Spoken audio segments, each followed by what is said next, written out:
Assalamu alaikum everyone. This is me, Nahil Wali, and I am 16 year old living in Faisalabad, Pakistan. I am a student of second batch foundation level at Jahan School Online Academy evening shift, and I am also a member of interview team department at Jahan Foundation. I hope you all are doing well. So today I have a conversation with Kaulani on the topic the wood, the backbone of early civilization. So let's start. Hi Annie, how are you and what's going on? Walaikum salam Nahil. I'm doing great. Just finished a quick yoga flow and now sipping mint tea while my red hair tries not to melt in the New Jersey heat. Wood is such a cool backbone for early societies. Think about it, huts and temples, tools and boats, even the first water systems. The ancient Egyptians used timber for their ships along the Nile, while the Greeks built wooden triremes that ruled the seas. In South Asia, the Indus people crafted wooden planks for housing and carts. Lots of overlap with what you might see in Faisalabad's historic sites. What sparked your interest in wood? Is there a particular civilization or invention you're curious about? Also, since you're in the intermedium department, I'm wondering, does your team ever explore how wood tech influenced early trade routes? Quick mindful tip. Whenever you feel a bit overwhelmed by research, pause, take a slow inhale through the nose, and let the exhale release any tension. It helps keep the mind clear. Looking forward to hearing your thoughts. Okay, thank you so much and very nice. So today my topic is wood, the backbone of early civilization. But my prominent topic is wood. So my first question is which archaeological evidence suggests that wooden tools predate metal tools in many ancient civilization? Great question, Nahil. Here's a quick rundown of the main reasons archaeologists say wooden tools came asterisk first asterisk. 1. Chronology of human technology. Stone Age right arrow wood right arrow metal. Early humans made stone flakes and cores first, the Oldowan asterisk and Acheulean asterisk industries, tilde 2.5 ma. Wood was the next logical step because it's easy to shape with stone tools, and it's lighter and more versatile for daily tasks. 2. Preservation bias. Wood normally decays, rot insects fire. So we only find it where conditions are asterisk exceptionally asterisk good, water-logged sites, desert sands, or tar pits. When we asterisk do find wood, it often dates to the earliest layers of a site, implying it was already in use before anything metal shows up. Example, the Swedish Bohuset site, approximately 10K BCE, preserved wooden spears and digging sticks in a peat bog. No metal appears until centuries later. 3. Direct dating of wooden artifacts. Radiocarbon dating works on wood, giving us precise ages. Many pre-metal wooden handles, shafts, and planks have dates from the Mesolithic, approximately 12K, 8K BCE, while the first reliable metal objects, copper beads, simple tools appear later in the Chalcolithic, approximately 5K BCE onward. 4. Technological necessity. Early hunters needed projectile shafts, digging sticks, and simple workbenches, all easier to make from wood than from metal. Metal requires ore extraction, smelting, and casting, processes that only develop once societies have organized labor and fuel resources. 5. Cross-cultural evidence. Europe, the Lascaux and Altamira cave sites, approximately 15K, 12K BCE, show wooden spears and antler tools alongside stone. Asia, in the Nara Basin, Japan, water-logged layers contain wooden farming implements dated to tilde 5K BCE, well before bronze tools appear. South Asia, the Mayagar site, approximately 7K BCE, has charred wooden beams and spindle whorls. Copper artifacts only show up around 4K BCE. 6. Experimental archaeology. Researchers recreate early tools with stone flakes and wood. The resulting wooden implements work much better for many tasks, e.g., digging, hafting, then stone alone, reinforcing the idea that people would have adopted wood first, then added metal tips later. #TL, because wood is easy to work with.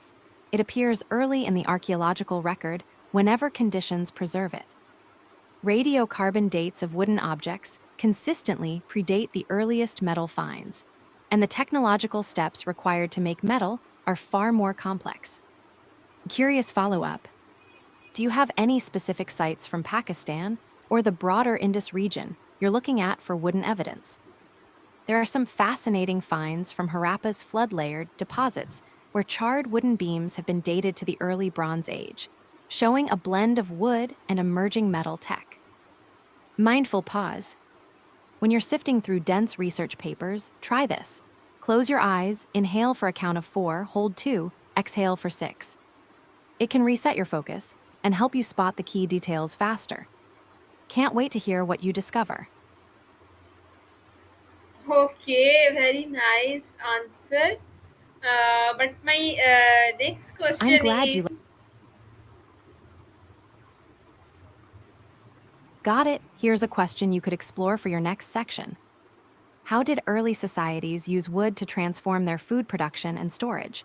And what archaeological evidence shows this shift from simple wooden tools to larger wooden structures, e.g., granaries, plows, or water management systems?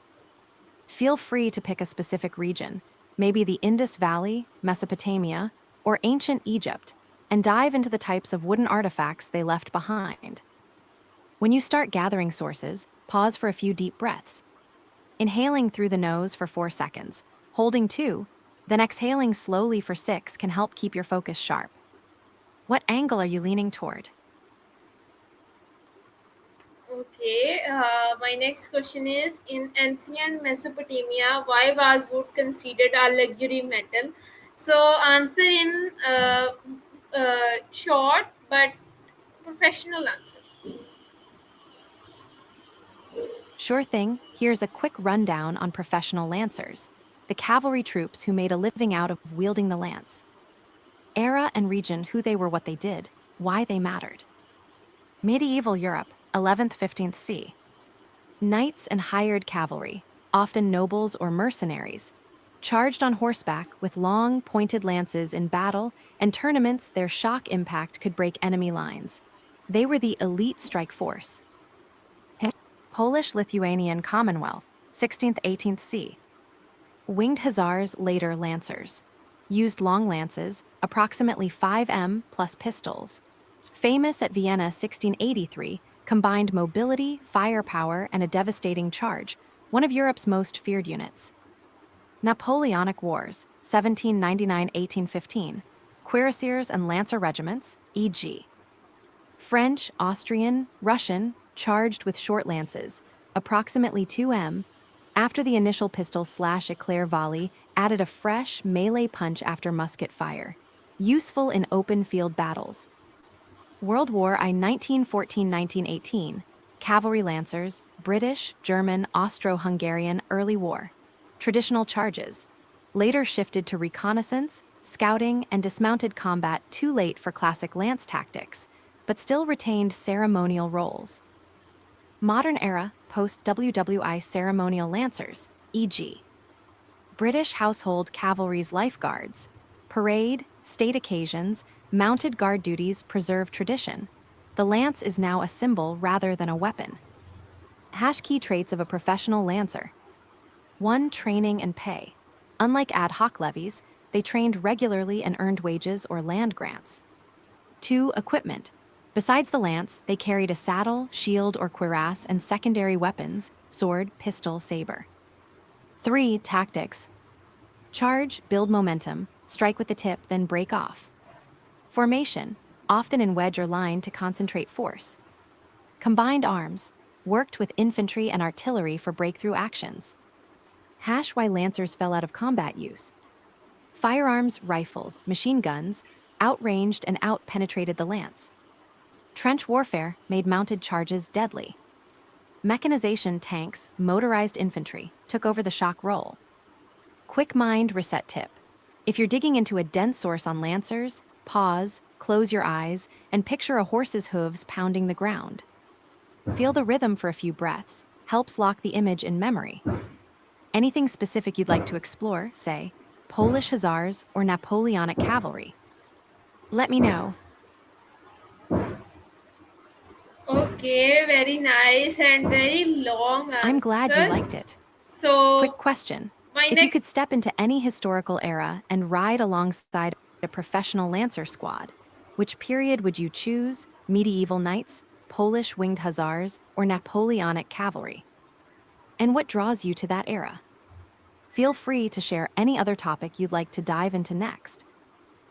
Okay, very nice. But my next question Got it? If is, name, sure write, thing, write, Menahil. write What's the some. next question you'd like to explore? Feel free to fire it away. I'm ready when you are. Okay, my next question is name some uses. Write some uses of woods in early human shelters and in our daily life. Here are a few everyday ways we use words and why they matter. Woods, woods, Function, how we use it. woods, woods. Words are the building blocks of everything we do: thinking, connecting, creating. Three quick ways they shape our day. One, framing reality, calling a challenge a problem versus. A puzzle changes how we approach it. Two, triggering emotion. A single word like thank you can lift mood instantly. Three, guiding action. Imperatives pause, breathe, act like mini reminders that steer behavior. Mini mindfulness pause. When a word pops up that feels heavy, silently repeat it 3 times while breathing in 4, hold 2, out 6. Notice any shift in how it feels. Asterisk, what's a word that always makes you smile, no matter the situation? Okay, very nice. So my next question is, what is the main function of wood in a tree? Great question, Menahil. Hash the main jobs of wood, the xylem in a tree. Function, what it does, why it matters. Structural support acts like the tree's skeleton, keeping the trunk, branches, and leaves upright against wind, gravity, and snow. Without this strength, the tree would topple over or bend so much that water couldn't travel up.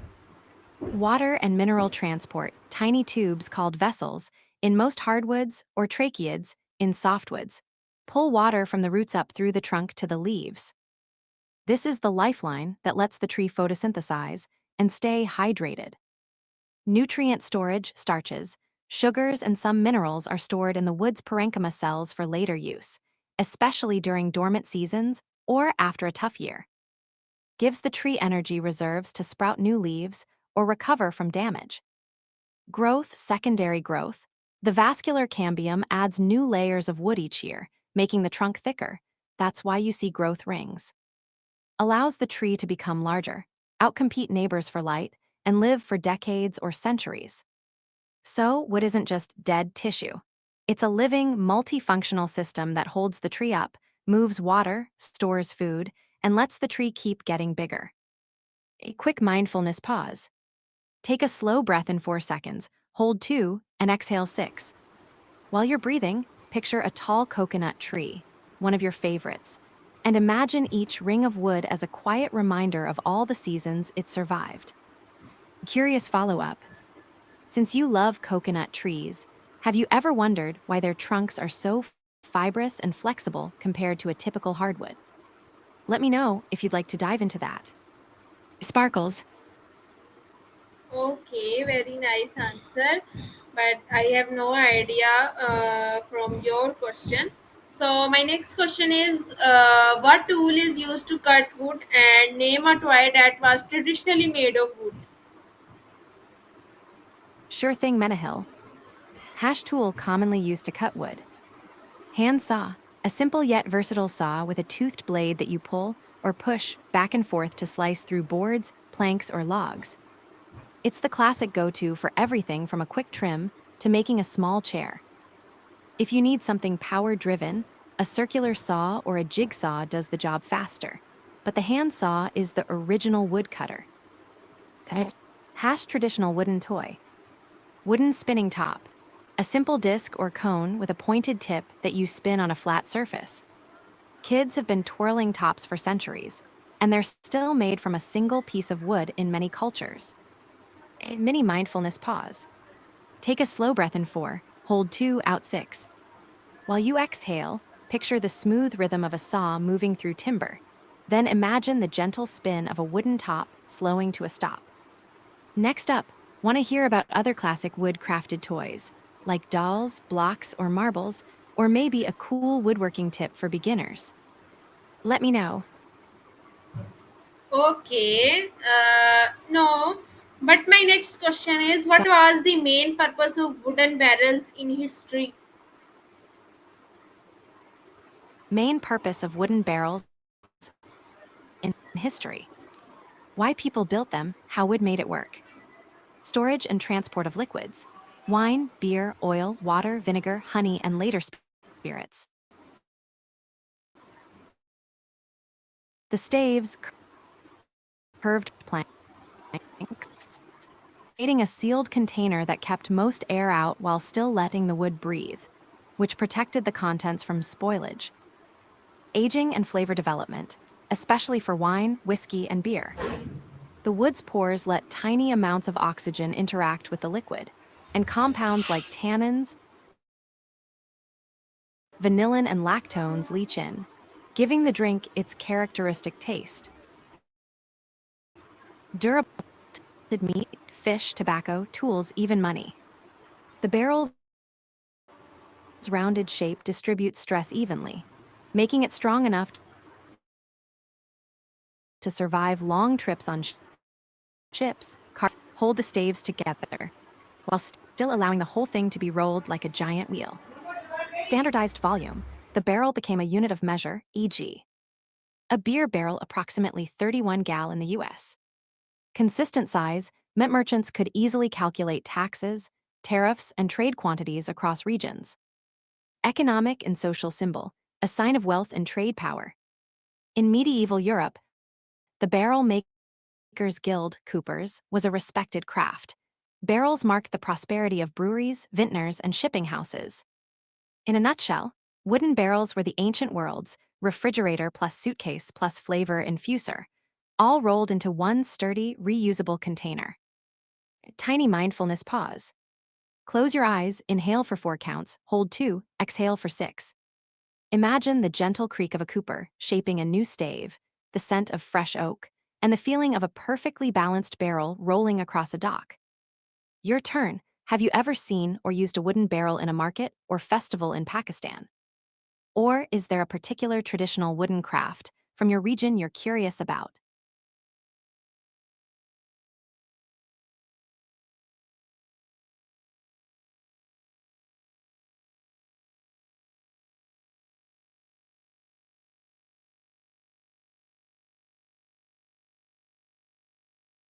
Word for a person who works with wood.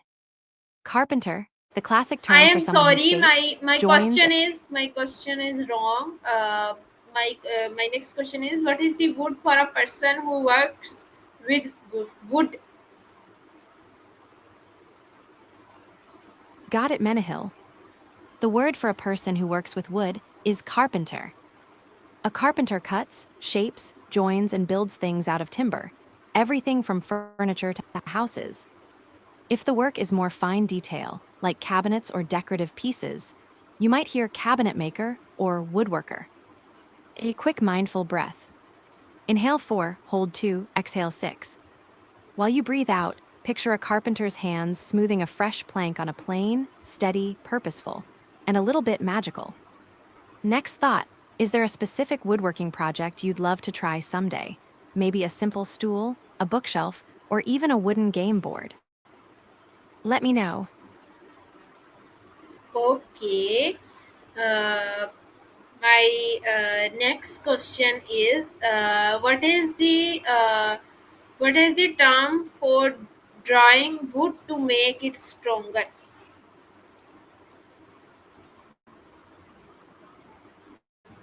Answer, the process is called seasoning. also known as drying. And when heat treated on purpose to boost strength, it's often referred to as thermal modification or wood densification. Term what it does, how it makes wood stronger. Seasoning, air drying, or kiln drying removes moisture from the wood fibers. Drier fibers shrink and bond tighter, reducing warping, cracking, and making the board stiffer and able to carry more load. Thermal modification, heat treatment, heats the wood 150 220 C in a low oxygen environment, changes the chemistry of the cell wall, breaking down hemicellulose and making the wood less hygroscopic. The result is higher dimensional stability and greater hardness strength. Densification/compression treatment compresses wood under heat and pressure, often with a resin. Fibers are forced closer together, raising density and bending strength dramatically. Think of compressed wood used for high-performance panels. So, if you're talking about drawing wood to make it stronger, you're most likely referring to seasoning drying or, for an extra boost, thermal modification wood densification. Tiny mindfulness check. Take a slow breath, in 4 hold 2 out 6. As you exhale, imagine a piece of fresh timber gently losing its moisture, becoming steadier, more resilient, just like we let tension leave our bodies with each deep breath. Quick question for you. Are you thinking about a specific woodworking project where you need the wood to be extra strong, maybe a shelf, a tool handle, or a small piece of furniture? Let me know, and I can suggest the best preparation method. Okay, my next question is, which wood was most commonly used for totem poles by indigenous peoples of the Pacific Northwest? Wood most often used for Pacific Northwest totem poles, Western red cedar, Thuja plicata. Why it was the go-to choice? Naturally rot resistant, it can stand for centuries in damp coastal rain. Soft enough to carve, detailed figures can be cut with hand tools, yet it holds shape well. Abundant, massive old-growth cedar trees grew throughout the coastal forests of what is now Washington, Oregon, British Columbia, and Alaska. Lightweight, easier to raise and transport the tall poles. Other woods, like Sitka spruce or yellow cedar, were used occasionally, but Western red cedar dominates the historic record of 4-pole totem sets. A mini mindfulness pause. Breathe in 4, hold 2, exhale 6. Imagine the scent of fresh cedar shavings as a carver shapes a new pole, the sound of the knife sinking into the soft grain. Your turn. If you could design a totem pole, what story or symbol would you carve into it? Sparkles. Okay, my next question is, why wood is important for daily life? Why Western red cedar matters in daily life. 1. Durability. It resists mildew and insects. That means roofs, siding, fences, and decks last for decades without heavy maintenance. 2. Lightweight and easy to work. Carpenters and DIYers can cut, nail, and shape it without straining. It's a favorite for interior paneling, closets, and furniture. 3. Aromatic. The natural scent repels moths and keeps closets and storage boxes fresh. Many people love the calming cedar smell in wardrobes or saunas. 4. Insulation. Its cell structure traps air, giving good thermal insulation for homes and cabins, helping keep rooms warm in winter and cool in summer. 5. Cultural value. In the Pacific Northwest, cedar is the heart of indigenous art, medicine, and ceremonies. Its use in totem poles, canoes, and baskets connects communities to their heritage. So cedar isn't just pretty wood. Its strength, scent, workability, and cultural roots make it a practical, everyday material for shelter, storage, health, and identity. A quick mindful breath. Inhale 4, hold 2, exhale 6. As you breathe out, picture a cedar board supporting a roof over a cozy room, the faint, sweet aroma filling the air. Your turn. Is there a wooden item in your home, maybe a chair, a bookshelf, or a spice rack, that you've noticed because of its scent or durability? I'd love to hear why wood is important for daily life. Area how wood matters. Shelter framework, beams, flooring, roofing, and interior finishings are built from wood because it is strong, lightweight, and easy to modify on site. Energy, firewood, and wood pellets provide renewable heat for cooking, heating homes and water in many regions, especially where other fuels are scarce. Furniture and tools, chairs, tables, beds, cabinets, kitchen utensils, and many hand tools, hammers, handles, saw blades, rely on wood's comfort, durability, and workability. Health and well-being, the natural scent of cedar, pine, or sandalwood can lower stress and improve sleep. Wooden bedding and flooring help regulate indoor humidity. Food and medicine, fruit-bearing trees, apple, mango, coconut supply nutrition. Many medicinal compounds, e.g. salicylic acid from willow bark, originate from woody plants.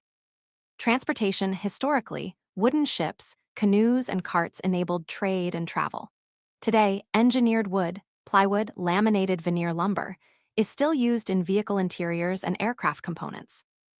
Cultural identity art, rituals, totems, carvings, and musical instruments made from wood preserve traditions and convey community stories. Environmental benefits, growing forests absorb CO2. Responsibly harvested wood stores carbon for decades, reducing greenhouse gas concentrations.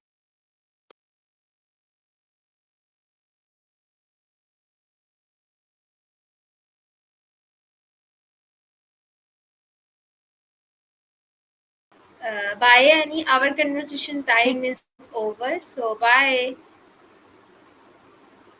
Got it. Thanks for the chat, Menahil. Wishing you a wonderful day ahead. Take care and see you next time. Okay, everyone. This is my conversation with Call Annie. So, until the next conversation with a new amazing topic, Allah Hafiz, everyone.